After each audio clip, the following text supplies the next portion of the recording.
When I moved to Texas, I started designing more than I ever thought I was going to be doing. I helped build like catalogs for Fenolio Boot, American Hat Company, and stuff like that. But everyone's kind of got different practices. I always just try to be adaptable because I think, the classic traditional rodeo image is still very valuable, and that's what a lot of people want, right? Funny thing I always laugh is they never ask what you did or what's the things that you did to get in that position, or like, yeah, maybe he just made the phone call and you didn't, right? Or, maybe he was, and I've always said, our industry, our lifestyle is founded on handshakes and horse trades. And if you're not a person that people want to invite to dinner, you're not going to have a whole lot of success. Like sometimes it's just they like him better than him. And that's with anybody. Welcome back to the Wealthy Cowboy Show. We are here in the Brand Cowboy showroom at Dallas Market Center at the WISA show. Definitely need to check out Brand Cowboy if you need some merch made for your brand. Check out these Horn Knot shirts if you're a retailer, or stay tuned and you'll be able to go to the Horn Knot Breakaway website and buy them directly also. But today we are here with Click Thompson, the man behind the camera at a lot of the big rodeos in the country. And we're going to get to hear his story of we've already kind of been talking a little bit about his hustle and how he's had to adapt and change and how he stays on the road most of the year. So how's it going, Click? Good, man. Appreciate it. Thanks for having me. Yeah. So what about Click? Is that your real name? Click is not my real name. I was going to say that would be convenient. Nah, it would be. I think some people are like, man, your mom was really smart. I'm like, no, it was just... and it was never meant to be a nickname. I just needed a URL, and it was kind of around that MySpace AOL time and Click was a good target word. There was a lot of Christopher Thompsons in the world when I don't know how I even did that. I think I might have searched like ChristopherThompson.com, like that would actually be available. And then I'm like, let's go with Click. And then, cause I was doing graphic design and photography, and then next thing you know, that's what everyone knew me as. So it worked out really good. So, yeah, tell us kind of how you grew up and stuff, your background, how you got into all this. Shoot, all the way back, I was actually born in Tachikawa, Tokyo, Japan. My dad was in the Navy, but both of my parents are from Virginia, and I spent the majority of my life there. And then have pretty much been in the arts really since elementary school, was drawing and stuff like that. And my mom, who's a little bit smarter than I am, she's like, when you go to school, you're going to be a graphic designer, which I think that first semester, I didn't even know really what that was, but I found that like as a designer, you can really kind of touch everything, and whatever you were interested in, you could work in that space. And so we started doing that, and I sketched a bunch. And then I want to say around my sophomore year, part of my curriculum, we had basic photography. And I kind of just started gravitating towards it. Part of it was also that I was a horrible brainstormer, and I didn't like to write a whole lot of things down. So my game plan when I was developing stuff design didn't go too well. But photography, you take a picture and it's right there. So, and I shot a little film in high school, and I enjoyed, just going through the process of like loading film and doing all that stuff in the dark room. And I used to hide in the dark under the developers and scare people in the dark room. That was one of my fun little things I used to do.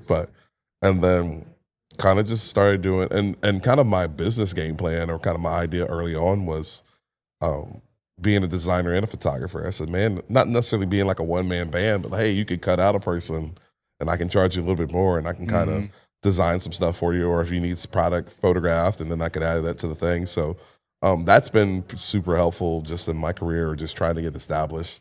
Because I used to work as my last big boy job. I was the photographer for the Department of Defense out of Fort Eustis, and we did a lot of... What did you...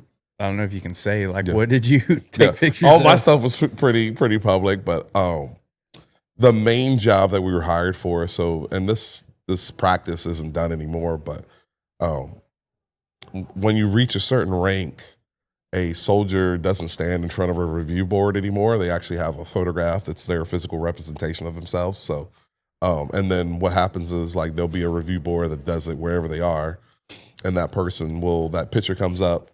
They will then compare your picture, and they'll look at your file and make sure everything matches up. And do you look like a soldier? Are you fit? Things like that. Which was an interesting time, because when I was in there, it was very career driven. I think I was around a lot of majors, lieutenant colonels, and even generals.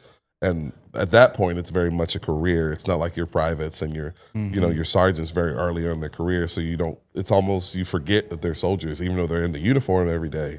they're almost just like normal business people with, suits and ties. So it's a little bit of a different environment. So when you come to that, and then you have to come in front. Now how you look, because if you've been flying a desk instead of a helicopter for a few years, you may not be as fit as the guy who's in and out of the helo every day. So that was always an interesting process. But we did change commands, retirement ceremonies. I spent a lot of time around generals. Also, the base I was on was it was kind of like a little mini United Nations. We had a bunch of foreign liaisons and stuff like that, so we'd interact. And was that in Virginia? Mm-hmm. Yeah, all in Virginia. So yeah, the foreign liaisons, they were always fun, especially when we had our international day and everybody could kind of bring their old deal. So the Germans with their Jägermeister and everything was pretty fun at some of those parties. But yeah, and then kind of transitioned from there.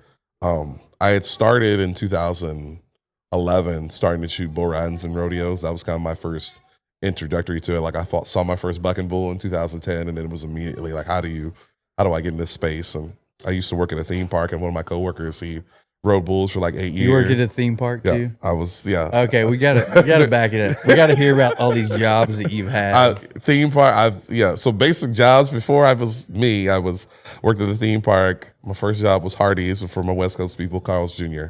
The theme park where you operating a ride? I worked in games, and then I worked in photo at Busch Gardens when it was still actually owned by Anheuser-Busch. And I was there for that whole transition period as it changed like owners 3 times. I was an adjunct instructor at Virginia State University after I graduated. And then I worked for the Department of Defense for 6 years. And then I left all that. So you are like the most interesting man in the world. I try a little bit. We need some Dos Equis for this guy. Yeah, exactly, for sure. So you got it. So then bull riding. So yeah, I went to that first bull riding in 2011 and was just kind of in awe. Like I had shot concerts and a bunch of different stuff that was interesting to me, but that was kind of the thing that my ignorance kind of kept me involved, because there was always something new that I didn't know what I was looking at. And I think that's been an advantage I've had over the years. It's like, man, if you've looked at saddles your whole life, there's not too many things that'll impress you. But when, maybe I've never seen, a floral pattern on a saddle like that before, like that's a whole new thing to me. So when I went to that first deal, it was just shoot. And I think before we even started, I had a bunch of pictures of just bulls, like being that close to a bull, that close. You're like, oh man, I've never been around horses before, but like bulls is a whole different deal. Yeah. All the things that are in your head, especially like an East Coast guy, at that time, I thought Texas was a desert, right? So to be involved in that and then just slowly building on that, just kind of stepping stones, meeting people. I think the cool thing about our industry is that you're most of the time you're 2 degrees separated from everybody in some way. So someone knows somebody, someone knows someone. So it just built on that. And I started doing PBRs and then transitioned. When I moved to Texas, I started doing more pro rodeos, and then here we are today. Yeah. So a bunch of stuff. So yeah. Before we go more into the rodeo stuff, tell me about like graphic design. Like what did that consist of? Were you hand drawn logos? Were you doing computer generated images, logos and stuff like that? Or real quick, if you're a listener of this show and you're serious about leveling up your income, your mindset, and your life in 2026, you need to join the Wealthy Cowboy VIP community. It's where the real action happens. You'll get exclusive discounts from our sponsors, VIP merch deals, early access to episodes, private Q&As, and I even pull questions from the group to ask our guests on the show. It's a crew of driven Western people pushing each other to grow. The link is in the description. Go join now and see what's happening inside. A little bit of both, I think. And what is funny now, like when I moved to Texas, I started designing more than I ever thought I was going to be doing. I helped build like catalogs for Fenolio Boot, American Hat Company, and stuff like that. But a lot of times it does start with a sketch, and when you're trying to lay out stuff, same thing like when you're building a website. It's just kind of, you got to see it in front of you first, and then. But I generated a lot of stuff online and digitally, Illustrator, the whole Adobe suite, all that stuff. Mm-hmm.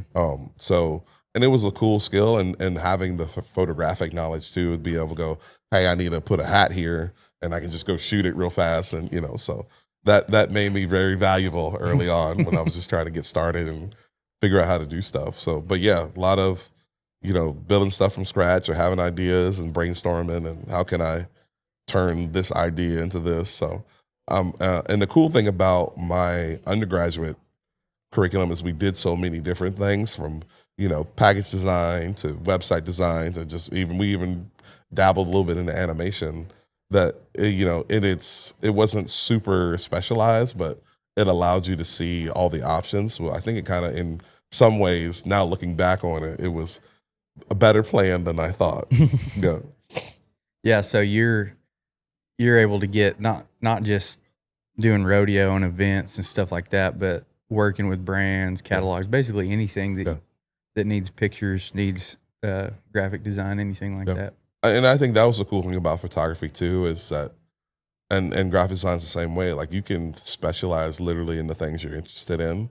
But you also have, the cool thing is you can also do something you don't know anything about, and it's cool learning why this works this way. Or, I think I'll find myself like looking at, like, talking about saddles, or got into a whole thing on horse bits and just like why this works different ways. And it's fun asking those people, like, particularly like, or like when someone's trying to sell a stud or anything like that, just what are you looking for visually? Because a lot of times if you can explain it to me what you're looking for, I can recreate it for you. Mm-hmm.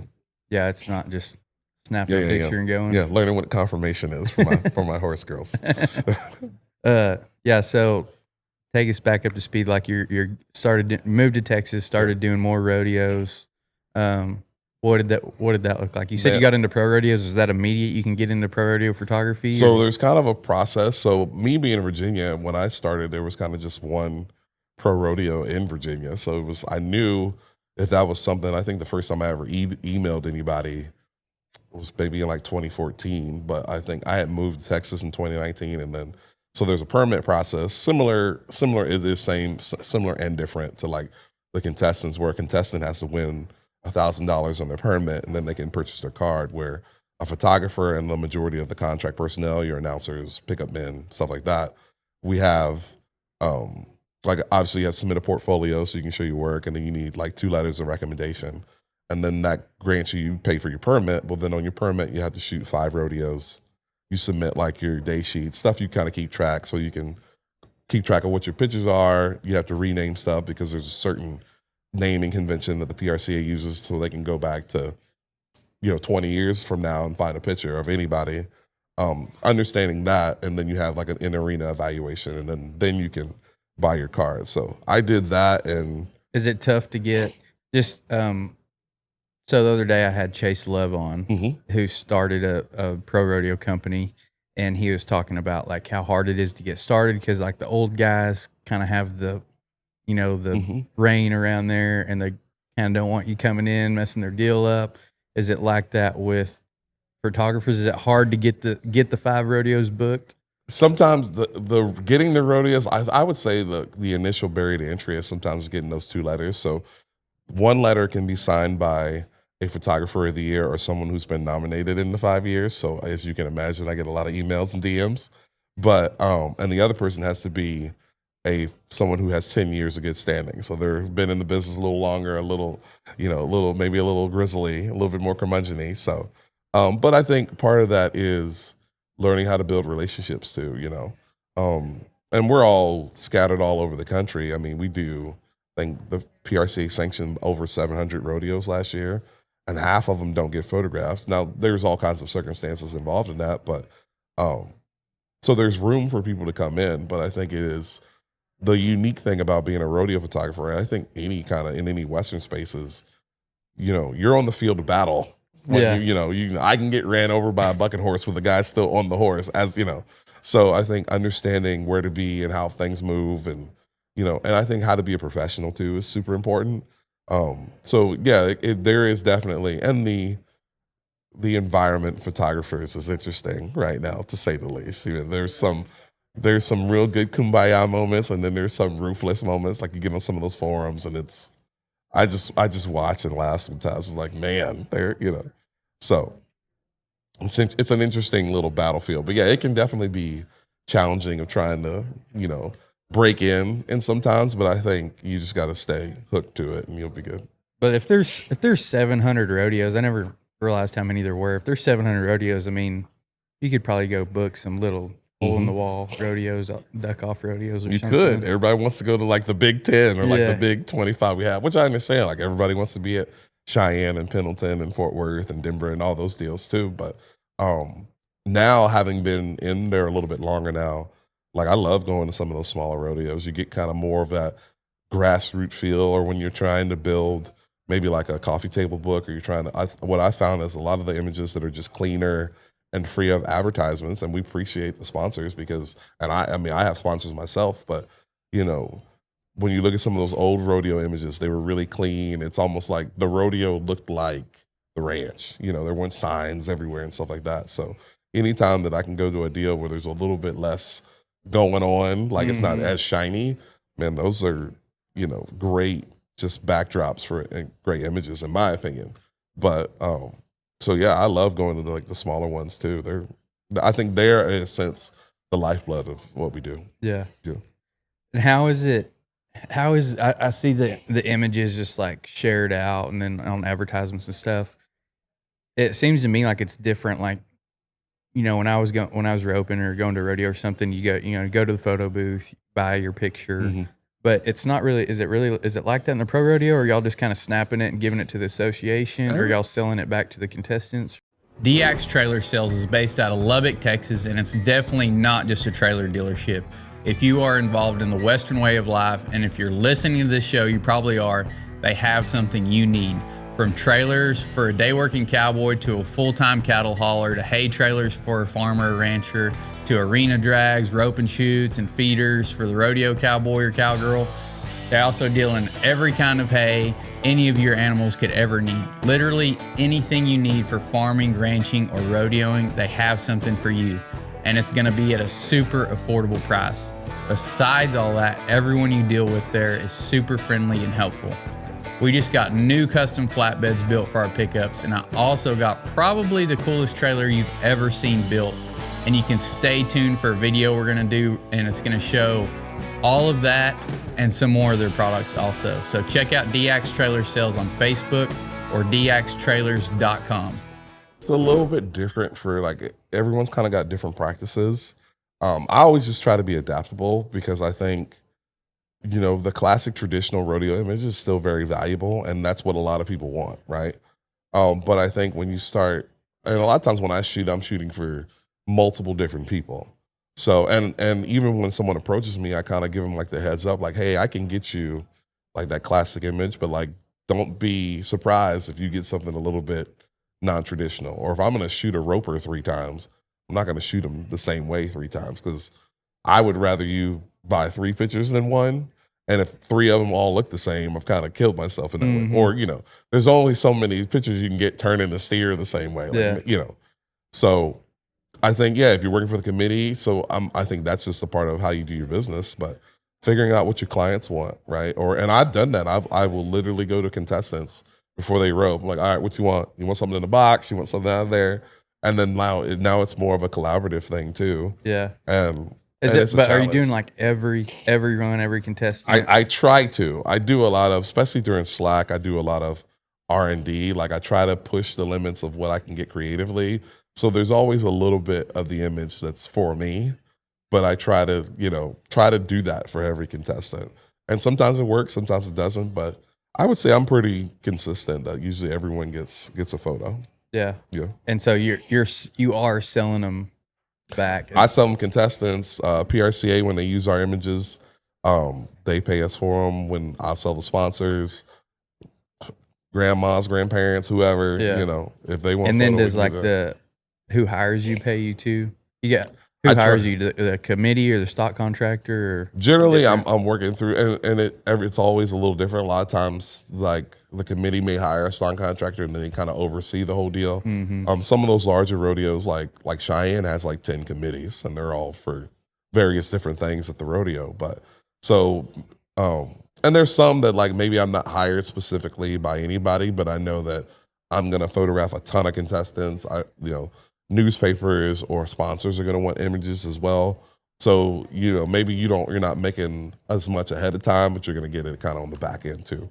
But I try to set it up where if I sell a photo to a contestant, that's kind of a cherry on top. Yeah. So that I'm not super dependent upon, because they can be finicky, and contestants don't buy photos like they used to. Yeah. You know, it used to be like you go to a rope and like it's a little easier to sell photos there because you get a whole wide range of.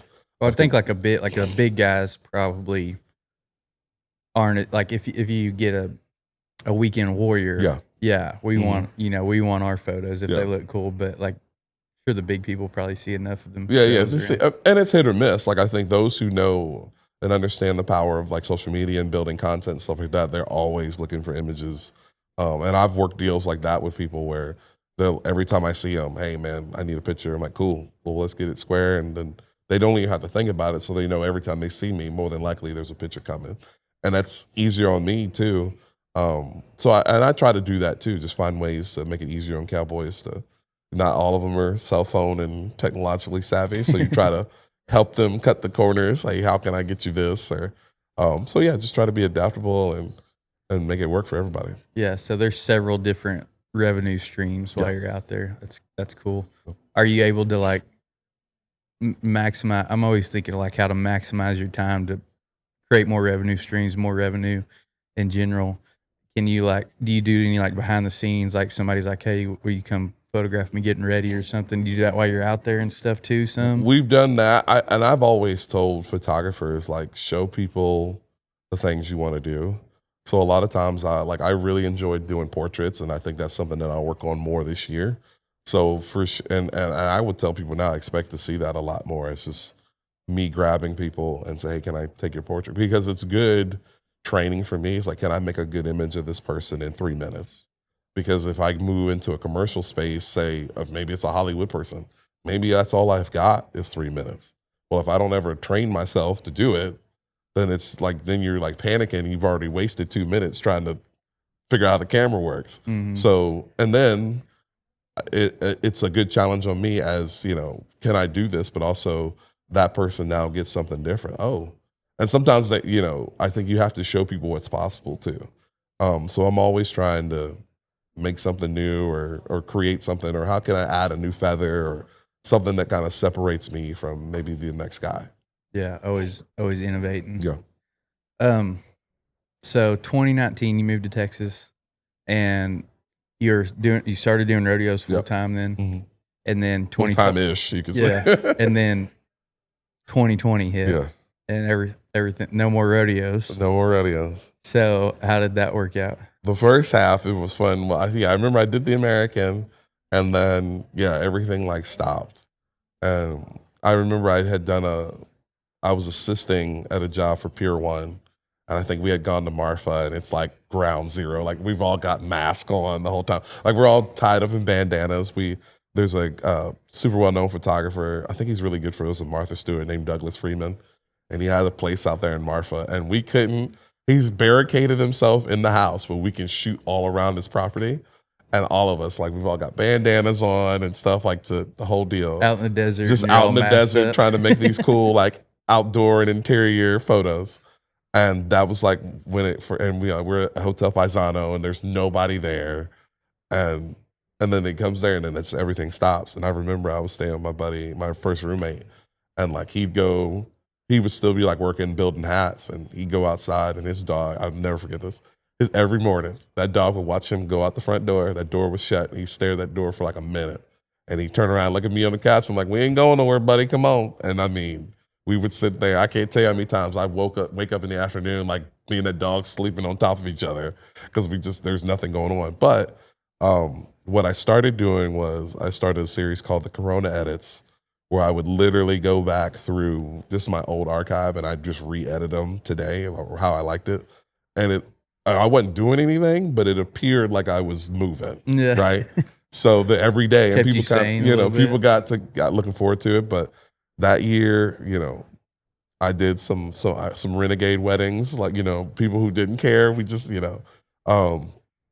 like I told you, my buddy Kate and I would go to the You're factory. Like photographer will work for food. Oh yeah, man. I worked at a photo booth deal, which was, God, that was the worst. Like, that helped me understand the value of your time. Because when I'd get there at like 2, and I'd go get this box truck, and I get the photo booth deal, and I load it, and I drive to some deal, and then I'd shoot it, and then I set up the whole deal, and then you sit there and you just help people use the photo booth deal all night. And you get a tip here and there, but it's like, total. And I remember the first time I ever sat at a tip jar, and I made more money in tips than I got paid to do the deal. I was like, never again. Now, like, I'm like, like, I just gave up my whole Saturday for $100, $120. I'm like, no, like never. And it was funny. I never quit the job. I did this one deal. I can't remember what it's called, but it's like a botanical garden in Dallas. And it was so humid because where the wedding deal was right there on the water. And I remember as I was setting up, I'm like, never again, not doing it. And I took that truck back, and I never told them to not call me. But it's something God knew. They never picked up the phone and called me again because I just said, I'm not going to be available to do that deal. But yeah, I sewed boots out of the back of my truck. I would buy old hats and reshape them and sell those. And I got really good at turning day old rotisserie chickens into salads, sandwiches, and everything else. But as my brother said, man, because I always commend my brother because he's like just great family man, like brilliant. He's a mechanical engineer. I'm like, dude, I'm trying to be like you when I'm growing up. He's like, dude, you survived a pandemic without getting a day job. I'm like, fair enough. We'll keep doing it. So, yeah, it's funny that I heard a long time ago, and I've kind of lived that way. Is I think it was in a Baxter Black. Baxter Black used to have a little deal in the back of the Western Horseman. Yeah. Maybe it's still there. I don't know. But he'd always tell a funny story or something, and it was a story about two cowboys. And they were, I don't remember what they were doing. They were doing something, and they found a rattlesnake or some rattlesnakes, and they were catching them and loading them in the back of the truck. And somebody was asking him about it, and he's like, "You're not scared of these snakes?" He's like, "Yeah, I'm scared to death, but they'll pay you for these snakes in town." And the whole message of the story was a cowboy will do anything to keep from getting a real job. Yeah, 1,000%. Like that's how you measure the success of a cowboy if he ever got a real job. Yeah, I mean, and it's funny, but I think too that just kind of shows your grit and or not having a plan B, so to speak. And I love the fact that no day is the same, but yeah, there's plan. I'm not completely a gypsy just wandering through life, but. I love that, today is different from yesterday but we're trudging in the right direction. So I think that's special. It can be a blessing and a curse because I've always been that way. It's like, I don't know. I've always just thought it's like you can go get a job and it's going to pay you this much. And I was like, well, if I hustle myself, it pays more. You have more expenses and stuff, and it's not guaranteed, but you can hustle a little bit. If you believe in yourself, you can actually make more with less work. Yeah. And I'm like, I'm going to go do that all day. And I don't know if it was the right decision or not, but I mean, I'm happy so far. So there you go. And like you said, you're not doing the same thing over and over. You're going to get, whether it's day working or doing stuff like this or whatever, it's like you get to go see and do new things, meet new people. That was fun. Okay, quick pause because I want to tell you about an opportunity to join a team that's doing things different in the Western world. If you're the kind of person who actually cares about your work and you're tired of the whole, thank goodness it's Friday, oh great it's Monday routine, this one's for you. Brand Cowboy is growing fast, like really fast. They design and build apparel for some of the biggest names in the industry. National Roper Supply, Murdoch's, Classic Equine, Best Ever Pads, Smarty Roping, just to name a few. And they're also the folks behind Horn Knot, the Western performance gear you've probably seen me wearing on the show. What stood out to me about these guys is the way they think about people and business. They're laser focused on building brands that empower people, and they're only hiring high performers. The kind who own problems, communicate clearly, keep a good attitude when things go sideways, and genuinely love the Western industry. Their goal, they've straight up said they want to be the Chick-fil-A of the Western world. Legendary service, real impact, zero excuses, laugh if you want, but watch them deliver. Okay, maybe minus the drive-thru and fried chicken. They've got multiple openings right now in marketing and sales. So if you're looking to level up personally and professionally while working with top Western brands, this could be a great fit. Check out brandcowboy.com/job openings for all the details and how to apply. Just know these roles are in person at their Stephenville, Texas location. Yeah, like I was going to help out at the IFR the other day, and I literally called a friend to see how she was doing, and then we got into the whole weeds of like, I'm not gonna be on a horse anytime soon. I'm like, man, it'd be really cool if you built me like some leggings. Like this is so a random conversation. It's like, oh, that'd be kind of cool. And then you're like, oh well, I might need them one day, and then that could be a cool deal because I want to eventually like shoot stuff at Tongue River or the Sixes and stuff like that, and gotta go. So Yeah. why not? Yeah. Have you done any ranch stuff like Just a Scott little goes bit. We've done a few brandings, and hoping to add more. Man, I think we're all cousins, or everything's kind of adjacent to the next thing. So, whenever it's a slow time in the rodeo season, you'll see people at cuttings and reinings or on the ranch doing that stuff. So I think we all appreciate each part of it. And I'm like, why not photograph it, man? Why not be a part of it? Because I think I've got a unique eye, man. I've got something to offer that maybe they don't have or not getting. So why not? Yeah. Yeah. I remember Scott talking about that on his episode. Is like, it's never the same because you have two people there, and each photographer sees stuff differently, and then 1,000%. it's always a different scene. Yeah. I love doing that stuff where you go shoot and like everyone's got something a little different, or and I love watching other people work because there's always something that you don't think about. Like, oh, I didn't think about shooting it with that, or I didn't think about using that, or like, oh man, this guy's maybe his deal's really simple and really streamlined. You're like, well, my stuff's got there's a lot of steps to my deal. Like, oh man, if I just do that, I can still make good images. And like my deal, I show up like looking like an Office Max with all my gear, and then like Scott can show up with like 2 lenses, be good. I'm like, I need to figure out how to do it like that. If I just want, because I think that's important too, depending on what your job is, being able to like, bring it up and down. Like, okay, what do I need for this? Do I not need all of this stuff? Because I'm notorious. The bigger the bag, the more stuff I'm going to put in it. Yeah. So, how can I be lean and mean? Like, yeah, if you're going to be on a horse, you can't have a bunch of stuff bouncing off the deal. I've experienced that before. So, you're trying to tell the horse to stop, and your gear is bumping his butt, telling him to go. So, yeah.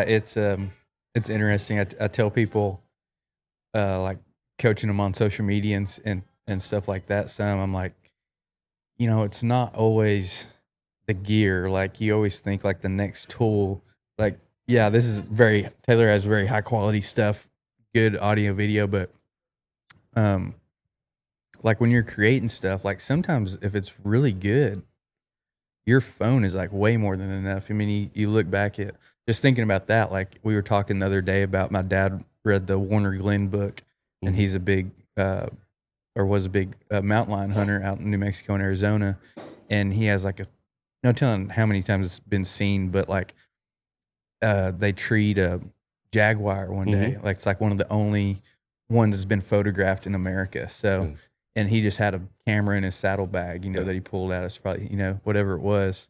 And I'm like, it's not always like, you want it to be, clean and crispy and stuff, but sometimes it's like the rough. If it's a really good image, if it's rough, it doesn't really matter if it's really good. I got a 2-phrase spread picture in the Western Horseman that I took with a disposable camera. So it can be done with. Yeah, I mean, I have some great photos of my cell phone. I was like, man, I wish I had a big camera for that. But but I still have that image, like there's a cool image I have of the Kemsey brothers sitting in between JB Mooney. And I'm like, and I had a camera, I just had the wrong lens for it. So I wasn't going to but I was like, here's a cell phone that's going to get it done. So yeah, man, I think that's the cool part about it too, is and some of the old stuff is fun. Like I bought like a year or two ago, I bought this old like 50-year-old camera that's totally automatic. Like you got to walk around with a light meter and hope and pray. And like, you got to pull out a dark slide and rack the whole deal. And you take a picture, you're like, well, we'll see in 2 weeks if that's what I wanted or not. So you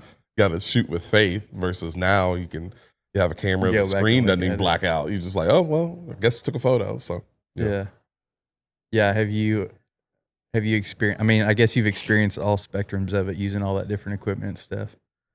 I mean, it's all a little different. I think too, and the reason I kind of go backwards sometimes is like, I love the experience of taking pictures. It's not just about what comes out of the camera. I think it's always fun to learning how to operate and manipulate a camera is what I always tell people, like, love whatever the thing is that you like to create, shoot, document, like love the craft just as much as the subject matter too. And I think you'll never have a boring day. It's like the early days of like learning how to play guitar or something like that. Like there's gonna be a lot of days where nothing's coming out of this deal.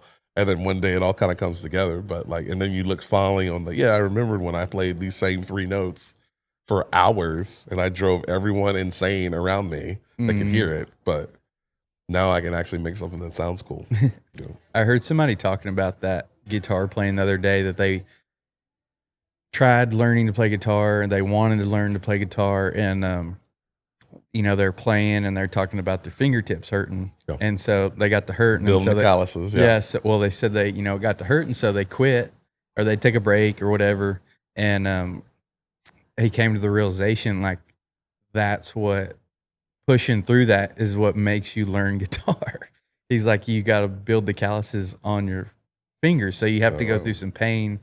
It's a good metaphor for life and being successful in anything. Like, you got to go through some pain before you actually master or become even good, you know, or even learn the craft of whatever you're doing. Oh yeah. I mean, the whole pressure makes, you know, diamonds and bust pipes kind of thing. But yeah, I mean, as someone who's like learn how to play a little bit of bass and then learning more guitar and like training your hands to do stuff, or, you know, you're going to get some scars along the way, but I think those are the journey to figuring it all out. So yeah, I love any type of physical craft like that where you have to train your body to do something.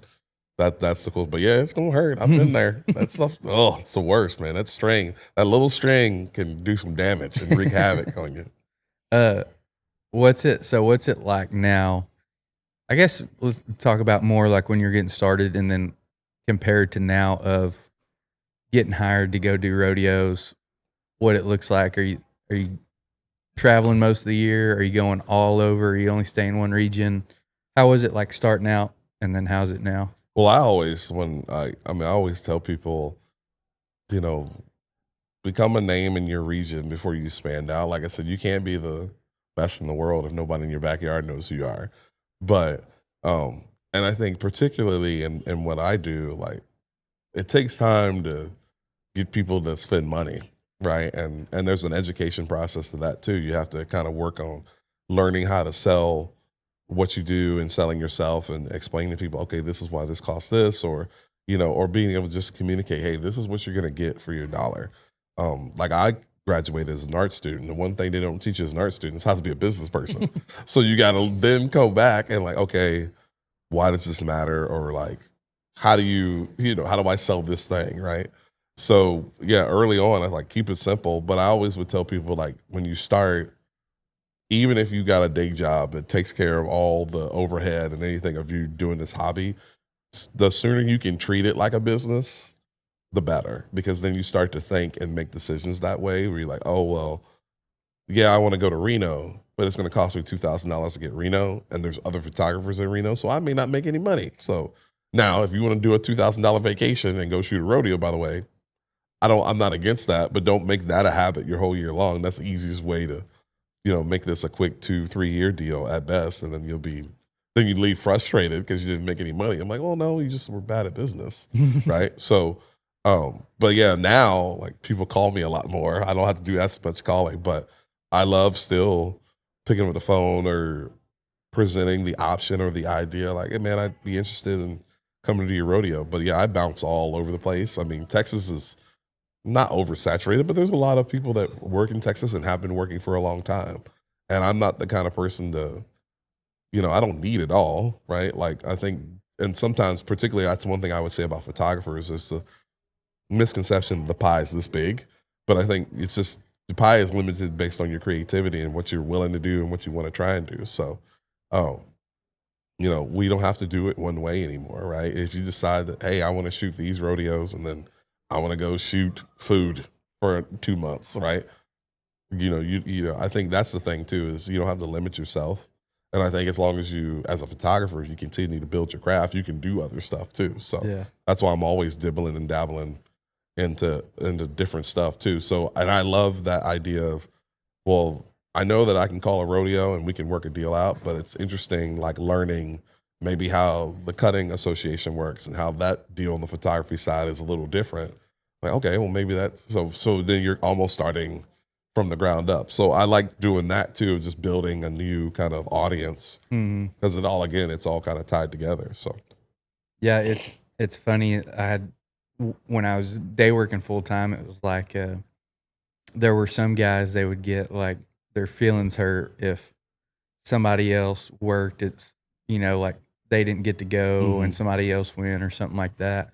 And I'm just like, I don't care. Like I'm gonna find something to do. I'm gonna get on the phone. I'll travel. I'll go do something else. I'm gonna find something. I don't care. Like if you don't want me to come, I'm not gonna come. So I'm not gonna get, my feelings hurt about it. I'm gonna go do something else. And then another point you brought up was I hear people talking about that all the time, is like you go to school to become a doctor or a lawyer, professional, spend a lot of money to learn a skill, get a degree in something, and then it's like you said, you get out of school, you learn the craft, but you don't know how to make a business out of it. It's like, okay, how do I get a client now? How do I get somebody to come see me? How do I get other people to work for me and all that stuff? They need to have like a little bit of business, like little crash course, like on one semester or something, maybe. If you're a business owner processing more than $20,000 a month in credit and debit cards, this is for you. Most processors slowly raise your effective rate over time. They add junk fees, they bury margin and line items you don't understand, and they hope you never actually read your statement. Not because you're careless, but because you're busy running a real business. We're a merchant services company. We work with serious operators, feed stores, ag retailers, contractors, equipment dealers, businesses doing real volume. Every single week I review merchant statements, and here's what I can tell you. If you're running $20,000, $50,000, $100,000 a month or more, even a 0.5% reduction could mean thousands of dollars back in your pocket this year. So here's what I'm offering. I will personally review your merchant statement. 15 minutes, no pitch, no pressure. If we can save you money or clean up your structure, I'll show you exactly how. If you're already in a great position, I'll tell you that too. I'm only taking 15 statement reviews this month because I don't outsource this. I handle them myself. If you want one of those spots, click the link below. Upload your statement. I'll review it. If you're serious about building wealth, stop letting your processor be your silent partner. For sure. I mean, take a business class, or and there's so much information now that's online and free that you can, or you can ask ChatGPT, hey, how do I make my business work? Or what are the basic principles that I need to know to actually make money, right? And it's funny that you mentioned there's always someone that gets bent out of shape.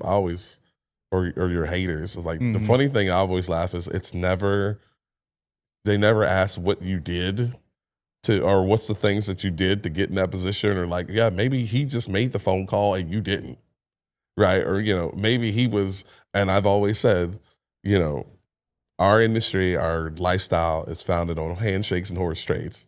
And if you're not a person that people want to invite to dinner, you're not going to have a whole lot of success. Sometimes it's just they like him better than him. And that's with anybody. If you can do a skill and my friend can do a skill, I'm bringing my friend. Yeah.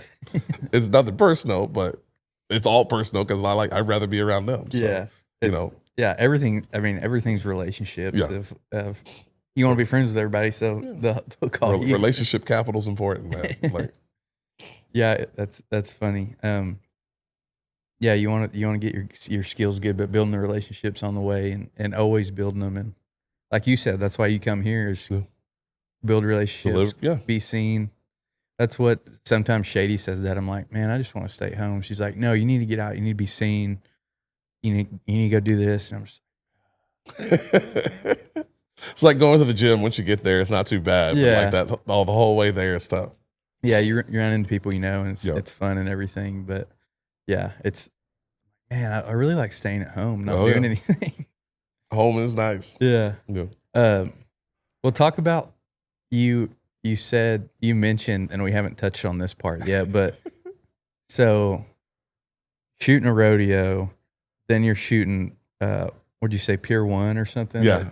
So how does that, how often are you still doing that? Are you jumping around a lot like that? Just shooting just whatever? I try to. I do a lot of rodeos now, so it's not as much commercial stuff, and that's that's how I met some of the people here at Market, is just from doing commercial jobs, and then you kind of get to know their marketing team, and then you start to understand meet some of their salespeople or what they're trying to do, and every brand's got a little bit different of what they're trying to communicate or sell. But yeah, I'm trying to.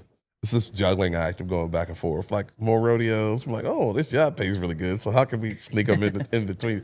And there've been times where it's like, I'm working this day, but I'm off this day, so we'll just sneak a deal in here. I think someone was calling me about a football deal the other day, so I'm like, yeah, well, my camera works, we'll get it figured out. So, but yeah, trying to juggle that and going back and forth. But I think a lot of, especially in this deal, it's all kind of related. So, and what I found is it's kind of been beneficial. Sometimes when I do some of those commercial jobs, they allow me to build a relationship maybe with a contestant or someone that I haven't before that I can use that in the arena. Like, now I'm friends with person X. So then when I'm around them in the roping box, they know I'm not some random person that's trying to screw their deal up. They're like, oh, it's just Click. He's not going to be in the way. He's going to push, try to give us something cool, but he doesn't want us to struggle or fail or anything like that. So, yeah, it's just mixing it up, man. I just like to mix it up. I like learning new stuff. And I think, too, shooting different stuff as a photographer allows you to, it changes how your brain works. You're like, oh, yeah, where you can apply something to something else. But yeah, Pier 1 went out of business, but that was like I did e-com stuff and just seeing how they're set up. And, literally, of course, my e-com tenure was annoying because I got all the reflective stuff. So I was building forts trying to kill all the reflections around this little vase or a mirror. Like, golly, that was the worst. Everyone else had like little miniature animals or little like basic stuff. Everything I got was reflective. I'm like, this is the worst. But, but I think too, doing that stuff, you just see a different way people work. And there's always a new, like I call photographers all the time, like, hey, you got to shoot. I did it the other day. Hey man, if you like, you do your stuff in the house? Like, yeah, we shoot at the studio. I'm like, well, and if you need a hand, let me know. Like I have no issues because it's all R&D for me. Oh, that's a different way to do that. Or, I assisted a videographer on a shoot not too long ago. It was just cool to watch another photographer work or another videographer work. Like, oh, or maybe it's a piece of gear that, I didn't have a clue about. And now I can incorporate that into my deal. So a lot of my stuff is just, I'm picking and there's a book called Steal Like an Artist it's all in a way derivative work. So I'm just pulling something from person to person to person. How far out, you got a lot going on. Like, how far out do you have to book that? I would guess like the bigger rodeos and a lot of the rodeos, you're probably staying booked out. But like, what's your schedule look like with all the other stuff? Is it kind of like you go with the flow, or is it pretty booked out? A little bit both. Like, there's some stuff where like I know, yeah, in October I'll be here, I'll be doing this, and there's other things where it's like you get a call a week before, and you're like, can you do it? I'm like, well, and I'm notorious for if I have an empty weekend, I will usually put a clinic there, or not that I need to be doing something, but I'm like, oh, there's an opportunity to do something, or I'll be like, I'm gonna go see a friend, or I'm gonna go to this place. I have a friend she lived in Reno and she just moved to Rockwall, and I think we were somewhere and I shared my location. Like, I think I was in Pendleton and I put her down as my emergency contact, and I shared my location, and she thought that when I finally got back to Texas that I was gonna stay put and be a homebody, and every time, like,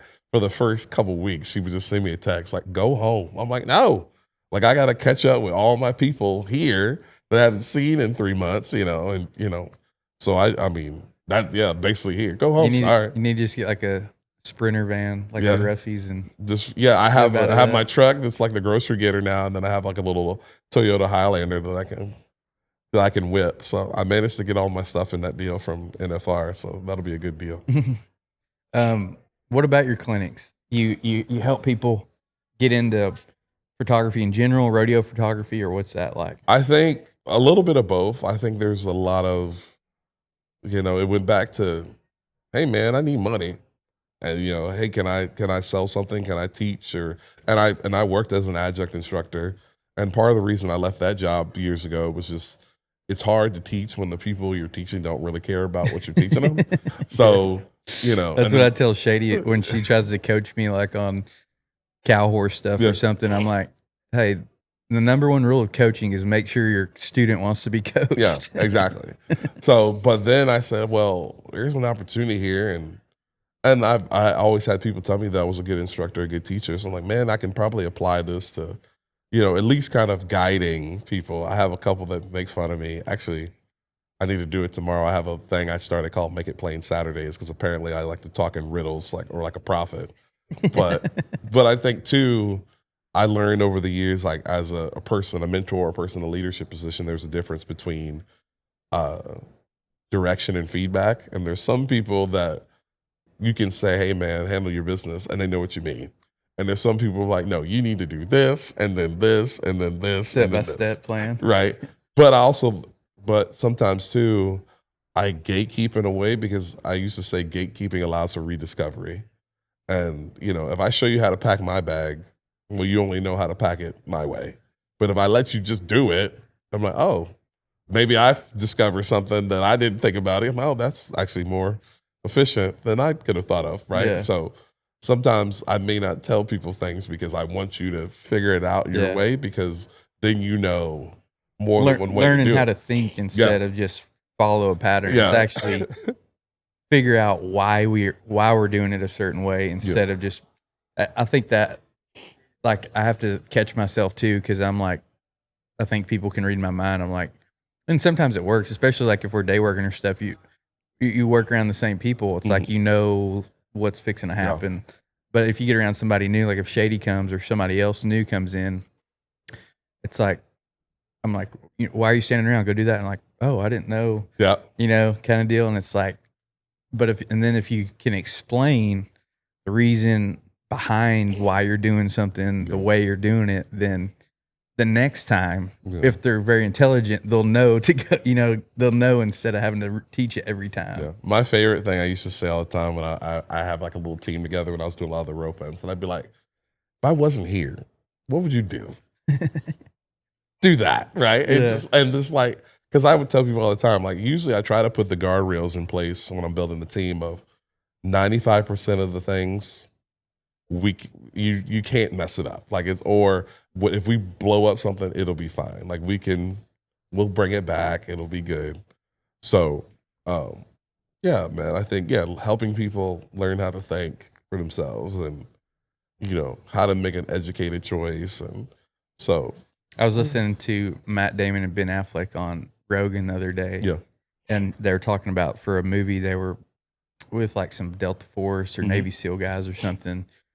And Ben Affleck was like, what type of person thrives in this environment? Like, who makes I think it was Delta Force. Like, who makes this person? Is it a athlete, a bodybuilder, guy off the street, whatever. And he was like, he said he thought for a little bit, and he's like, oh, just like people like you, like just a problem solver. And he's like, no, not people like me. And he's like, what do you mean a problem solver? And he's like, yeah, just somebody that can have like a hard problem, bombs and guns and all this stuff's going on, but in the moment they can stay calm and make a decision and go with it instead of like, you get around people like that are freak out or something. But if somebody can think, and I think like critical thinking is I always ask like one skill for success. I think that's high, is like, because you don't see a lot of people like critically think about something. Like, why are you doing that? I don't know, just because that's how people do it. That's how people do it. I think, okay, yeah. And I think it's cool that you're doing back to the clinic. I'm the same way. It's like, what do I know really good that I can teach somebody else? Like, and create provide some type of value, and it generates more revenue for my business. And oddly enough, it's been social media and podcasting, but I never would have thought that would have been my specialty. Yeah. But I haven't found anybody to like pay for cowboy stuff. I don't know, in the wrong market. But it's cool that you just get creative, and you seem like you got that hustle that you're gonna go make it happen somehow. Yeah. If you didn't hear Ben Hell's story on episode 69, you need to check it out. He's been earning trust in the cattle industry one handshake at a time since 1995 at Western Livestock. Western Livestock is proud to be family owned and operated, now with 5 locations: Oklahoma City, Woodward, Comanche, and Waurika, Oklahoma, and also Knoxville, Iowa. They're proud to do business the Western way with honesty, integrity, and a handshake that still means something. You can join them ringside or stream their sales from wherever you are. Western Livestock, where a handshake is their word, cattle are money, and timing is everything. If you're looking to buy or sell, contact Ben Hale at 940-631-BEEF. That's 940-631-2333. Check them out on Facebook or westernlivestock.com. I think one, it was, and when I signed up to stuff, I kind of signed this agreement with myself, like, hey, this is what we're gonna do, or this is what we decided to do, so we're gonna do it. And yeah, I mean, when I did my first clinic, it was, I do a lot of R&D in my head, or I'll write down stuff, and then one day I'll usually just decide to make the decision. And it was like that from, I think I was coming from Nakona, and I was like, I'm gonna do a clinic. And I literally sent like 3 text messages. Hey, I want to do this deal. Do you mind? Like, would you help out? Would you sponsor it? Would you, could we use the space? Whatever. And everyone's like, yes, yes, yes, yes, yes. So when you don't have any roadblocks, you're like, okay, why not? And I found too, I think doing the clinics allows me to be a better photographer. You learn how to be a better communicator and an instructor, because everyone learns a little different. It helps you learn. Yeah, it helps me learn. When I you learn teach. because someone's always going to ask a question like, man, I don't know. Like, let's figure this out right now together. Oh, I didn't know we could do that, or that's a cool way of getting around to it, or, and again, it goes back to, man, I'm not old by any means, but I'm not 20, right? So there's maybe something this young kid saw that they do all the time that I was like, oh, well, I can apply that. And I tell people all the time, like when we were reviewing people's pictures, I'm like, hey, just so you know, I wish there was a sticker I could give to you that just says, I'm going to steal this. So if you see a photo in a couple months or in 2 years that looks like this picture, I stole it from you. I'm going to let you know now. So, I hear people talking about that on podcasts and stuff. It's like somebody says like a cool line or something, and it's like, oh, I'm going to steal that. And it's going to start out. They said how it starts out is like, I heard so-and-so say this the other day. And then it turns into, I said this, and then it turns into I say this all the time, and then it's just mine. Yeah, 1,000%, man. I have definitely, I do that a bunch. Like I keep quotes from each year of just either how people think, maybe quotes, or just things people have said that just sound cool. I'm like, oh, like a girl the other day, she said, instead of saying you look terribly familiar, she said, you look horribly familiar. I'm like, horribly familiar? And I'm like, I'm going to interesting choice of words. I'm going to use that somehow. I'm like, whatever. You look horribly familiar. Was that like an insult? Yeah. What was that? So yeah, because everyone communicates a little bit different. But yeah, I'm always sampling and pulling stuff from different people. I'm like, oh, they used to say that. Yeah. Are there a lot of people like wanting to know that? Like, what's the clinic? Is it based around rodeo, or is it just photography in general? A little bit of both. I think kind of just how I teach is like, I want you to be a good photographer, right? And that's kind of my goal. I think at the end of the day, get good at that, and then you can be go good, because then you can do whatever you want. Like you can decide one day that don't really like shooting horses one day, and you're like, okay, well, I want to. But if you're not savvy with the camera, you only learned how to do it this way, that way, right? So then you kind of almost hamstring yourself. But the cool thing about photography is you can shoot whatever you want, right?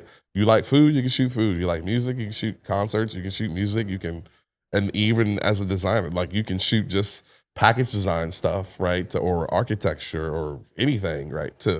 And we're so visually, we communicate so much now through videos and photographs now that, it's good to have that skill down. And then the craft of photography, there's so many rules, guidelines, levels to keep adding to it. So I'm like, if you're good at that, because what I found too is a lot of photographers, especially young photographers, they come in and they have some initial success and then they kind of plateau.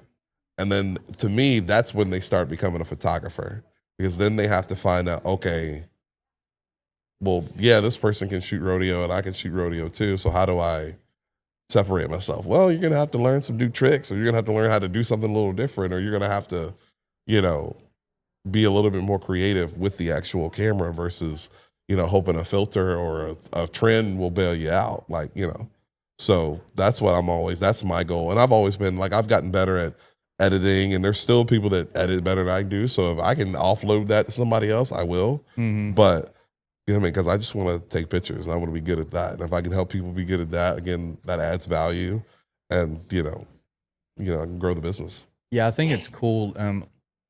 A lot of people that like just don't know think that everything's real competitive. Yeah. And I've posted this before, and I've heard a lot of people say this is at the bottom it's competition, at the top it's collaboration. Yeah.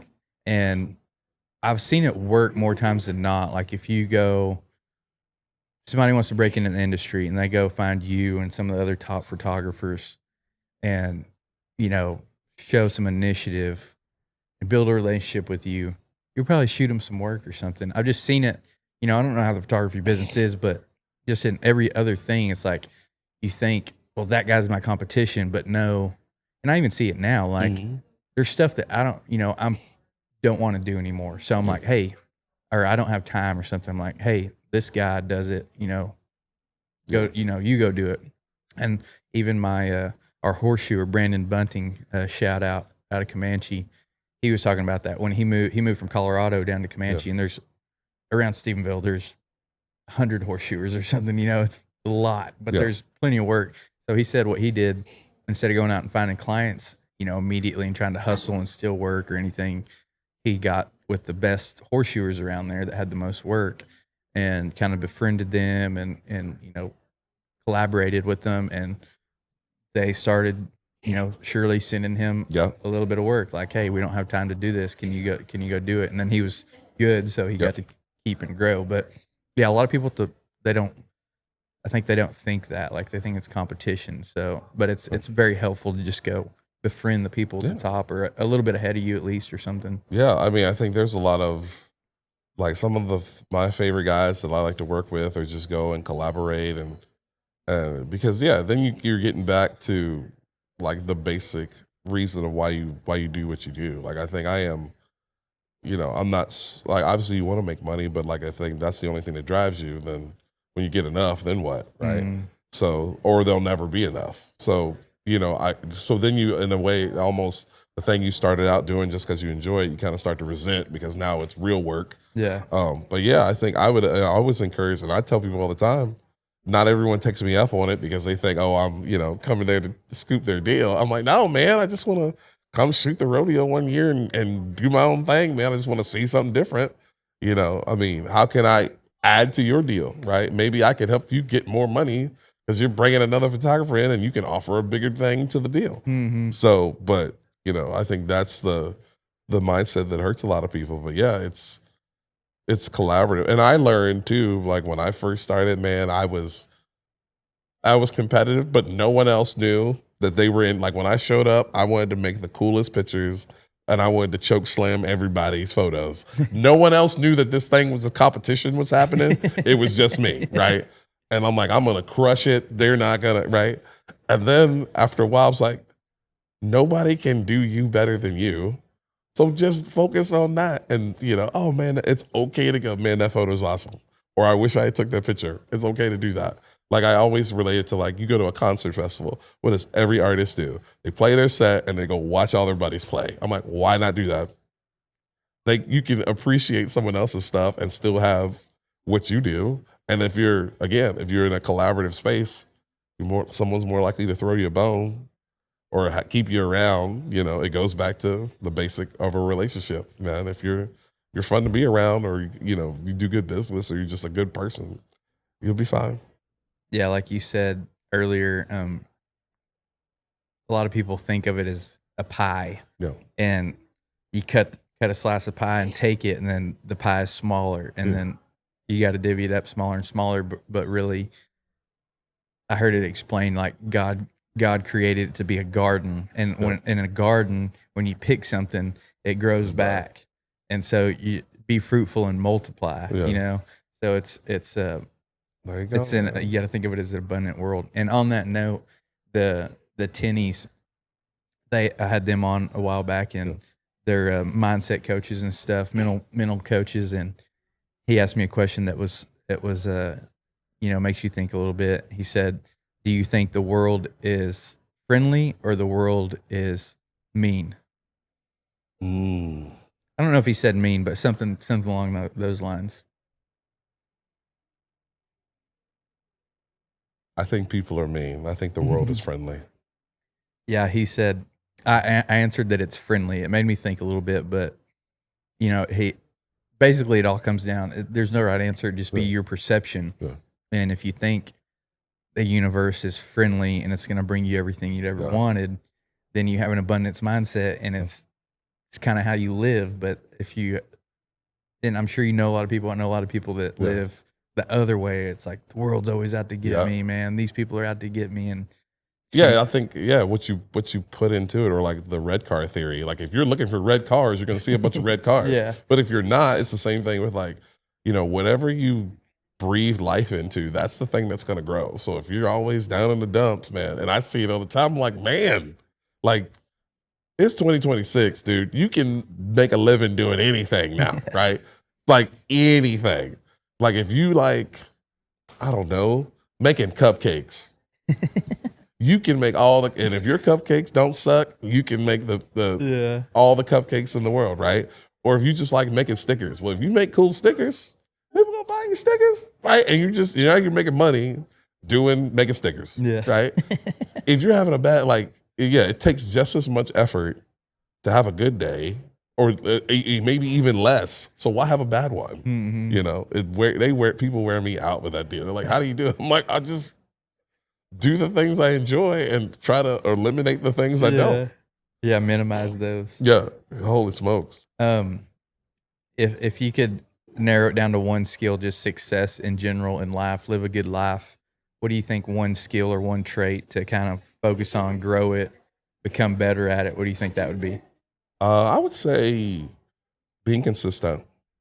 I think whatever that is or whatever that means, I think that's what leads to success is consistency. I think in business, in relationships, in growth, just be consistent at it. I think because that's what people are going to remember, or that's what people are going to associate with you. It's like, he is consistent at this, right? Or he's consistent at being late. He's consistent he's consistent at making good photos, or he's consistent at dressing well, or he's consistent at making you feel seen, right? I think that's the thing that for me, and that's the thing that I respect and appreciate is I'm consistent at this, because then that's how you eliminate that landslide of bad days, or the being consistent at being consistent, being consistent. Like, and I think when you have a business and you have employees, that's the things that the boss appreciates is, hey man, this person is consistent at this. Or when you're day working, I know this person's got me, right? Mm-hmm. They are always consistent at knowing when to get this flank, or knowing when to, do what they got to do, or knowing what steer to get, or what cow to pull, or anything, right? Mm-hmm. And that's easy. It's so simple, and it's the easiest thing, but it's tough for people. But that's what separates people. Yeah, there's different levels. Like a big hurdle for a lot of people is the start, taking the first step, making that first move to whatever it is that they want. It's taking that leap and getting started, and that's like a big thing. It's a big thing, and then once you get past that, you're all excited, get going, all this energy's going, and starting something new, and then that big middle part of nothingness, basically, like just, okay, we're started, and then tomorrow you got to come back, do the same thing, then the next day do the same thing, then do the same thing, and then like man, this isn't as fun, and then that's where like a lot of people, you're like, and me included, like you get the shiny object, you're like, let's go try this other thing, and then you start all over at the bottom. Yep. So that middle part is it's hard to get started, and then the middle part is hard, and then if you make something that you sold, or you retire, or whatever it is, that's the fun part, and then you have a whole another level starting a new thing. So that staying consistent can be tough. I think that's important too, is enjoying. I think that's part, if I could say it another way, is enjoying that middle section. Because I think for me, you realize that the journey is the destination, not the actual end, right? and if you appreciate that middle section, right, and enjoy doing that, because that part's the simple part, when all the euphoria and all that extra stuff that makes it really cool goes, all the shiny stuff goes away. You're like, you're in it, right? But when you can enjoy that part, then everything else is just gravy. Yeah, the person that enjoys walking will walk further than the person walking to a destination. Yeah. What about advice, and kind of two-sided, or it could be the same, but specifically to somebody wanting to get into photography, what advice would you give them?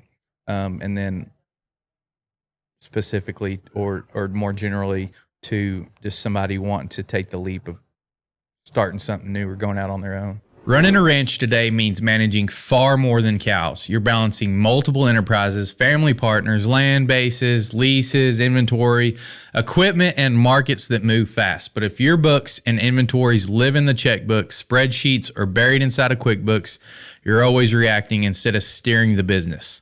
Ambrook gives ranchers real managerial insight, not just bookkeeping.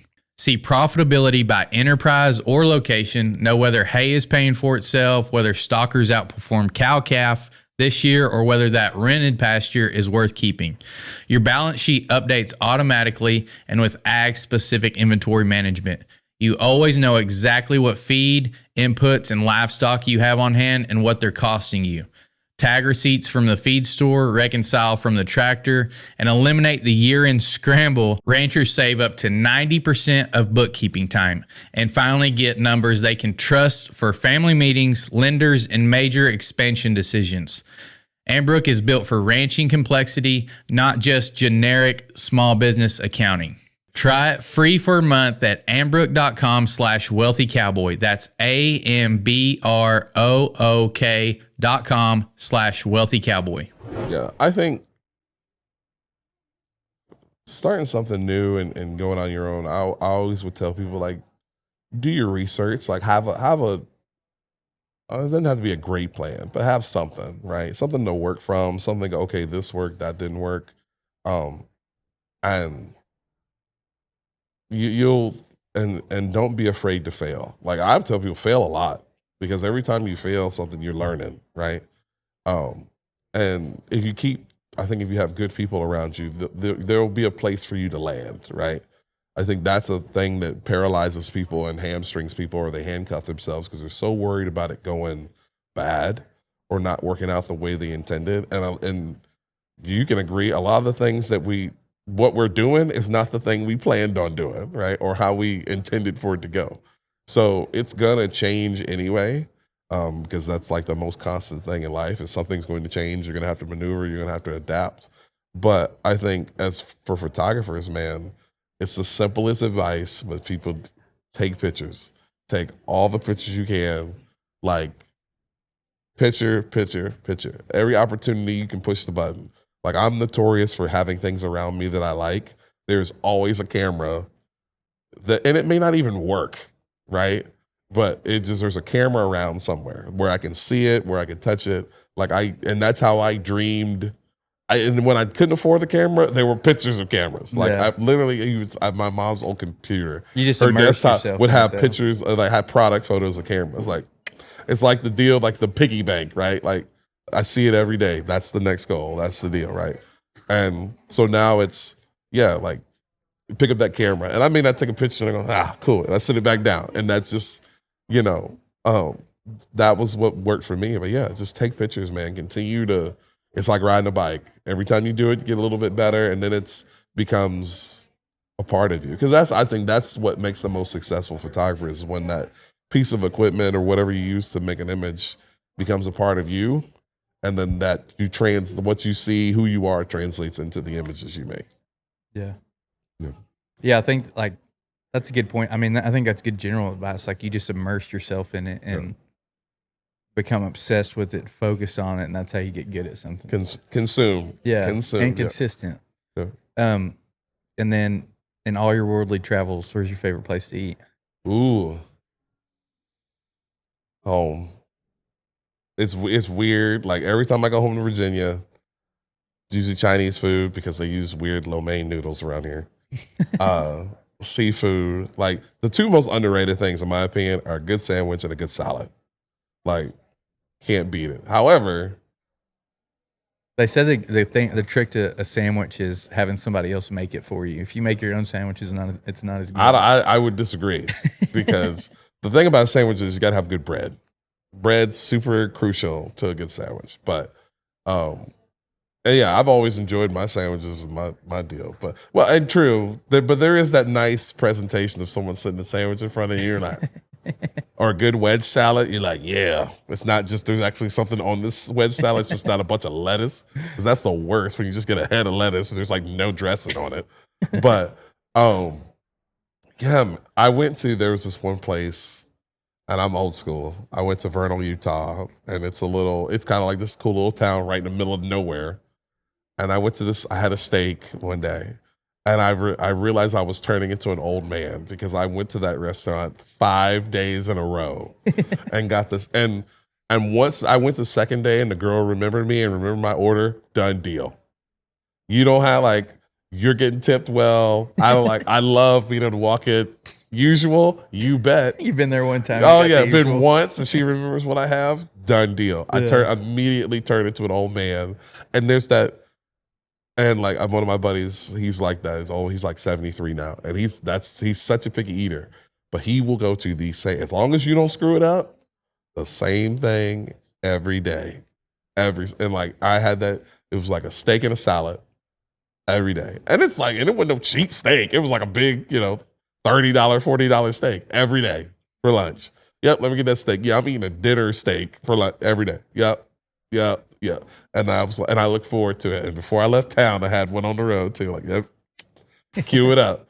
So, but yeah, like anytime I go home, man, like, yeah, anytime it's mom's cooking, it's just, it don't matter what it is, man.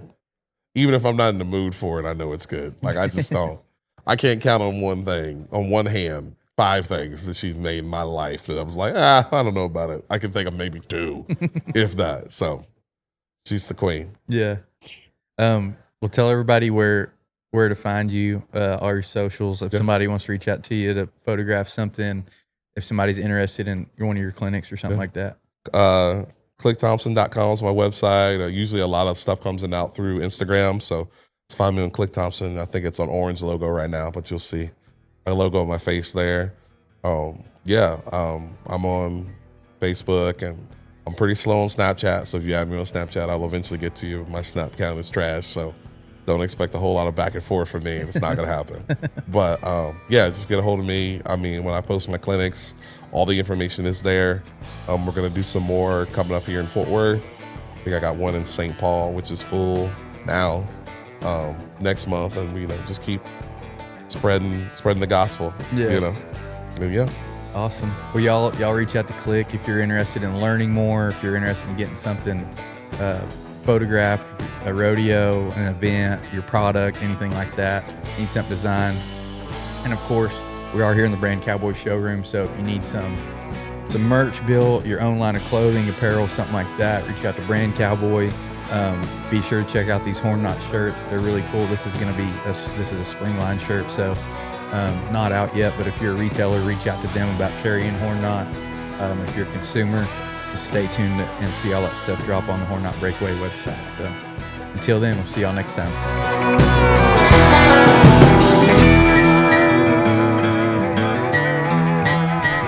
Real quick, if you're a listener of this show and you're serious about leveling up your income, your mindset, and your life in 2026, you need to join the Wealthy Cowboy VIP community. It's where the real action happens. You'll get exclusive discounts from our sponsors, VIP merch deals, early access to episodes, private Q&As, and I even pull questions from the group to ask our guests on the show. It's a crew of driven Western people pushing each other to grow.